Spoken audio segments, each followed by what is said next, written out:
Sumqayıt şəhər ZAKS şöbəsinin müdiri Təranə Novruzova uzun illərdir ki, dövlət xidmətində yüksək mədəniyyət, peşəkarlıq və məsuliyyətlə fəaliyyət göstərir. Onun rəhbərliyi altında ZAKS şöbəsi təkcə nikah qeydiyyatı ilə deyil, ümumilikdə vətəndaşlara göstərilən nümunəvi xidmətlə də seçilir. Təranə xanım işinə olan sevgi və yanaşması ilə fərqlənir. Vətəndaşlarla ünsiyyətdə mehriban, anlayışlı və diqqətçildir. Onun otağından girən hər kəs özünü rahat və dəyərli hiss edir. O təkcə sənədlərə yox, insanlara da diqqətlə yanaşan bir dövlət qulluqçusudur. Sumqayıt sakinləri onun barəsində danışarkən gülərüz, vicdanlı və səliqəli rəhbər sözlərini xüsusilə tez-tez vurğulayırlar.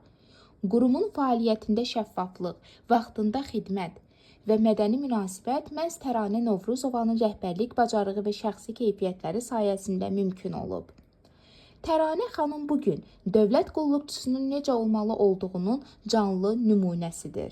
Həm peşəkar, həm də insani dəyərlərə sadiq bir rəhbərdir. Biz də bu çətin və şərəfli işini böyük ləyaqət və vicdan hissi ilə icra etdiyi üçün Təranə xanıma təşəkkür edir. Ona gələcək işlərində uğur və müvəffəqiyyətlər, həmçinin yeni nailiyyətlər arzu edirik.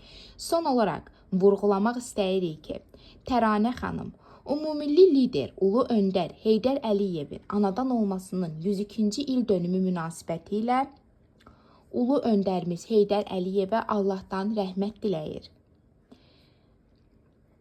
Biz də bu təbriklərə qoşulur, ulu öndərimizə Allahdan rəhmət diləyirik.